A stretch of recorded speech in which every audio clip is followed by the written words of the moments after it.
Kumpul mainan, kumpul kenangan. Selamat datang ke video SM Collector. Hari ni kita nak unboxing Henshin Belt DX Vrastum Gear, belt yang dipakai oleh Kamen Rider Flam dalam siri Kamen Rider Garf. Kalau tengok pada desain kotak ni, Kamen Rider Flam menggunakan puding sebagai sumber kuasa dia. Door Pudding. Ilustrasi yang ada pada kotak ni jelas menunjukkan rupa Kamen Rider Flam selepas dia Henshin menggunakan belt ini.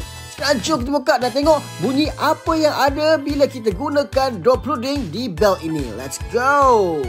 Ini rupa yang lebih jelas. Gochizo door pudding yang dipakai oleh Kamen Rider Flam. Inilah sumber kuasa yang mengaktifkan belt tersebut. Jadi kita akan guna door pudding ni pada belt tu untuk dengar bunyi apa yang akan keluar. Sebelum Henshin, kita tengok dulu rekaan belt ini. Memang cantik, gabungan color orange dan juga biru. Memang menaikkan warna tersebut. Pemegang warna kuning ni akan digunakan waktu kita nak Henshin. Lepas letak puding, kita akan tarik pemegang tu turun ke bawah. Untuk bateri, belt ni menggunakan bateri bersaiz AAA. 3 bateri untuk on belt ini. Switch dia kat belakang.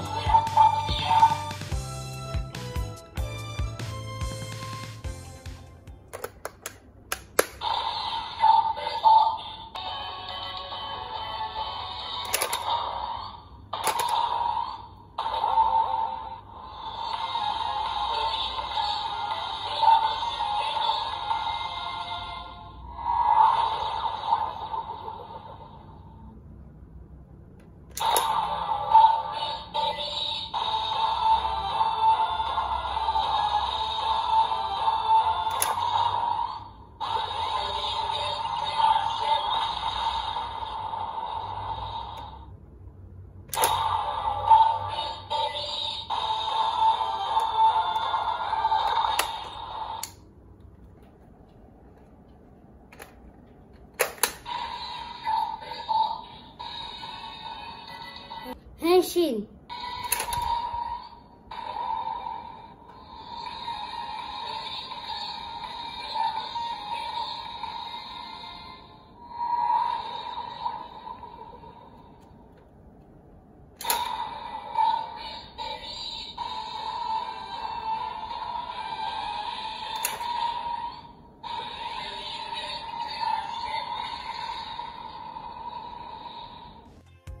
Gochizo door pudding ni juga boleh guna pakai di belt Garf dan juga bitter Garf. Sekarang kita akan pakai dekat bitter Garf untuk dengar bunyi apa yang bakal diaktifkan apabila kita guna Gochizo ini.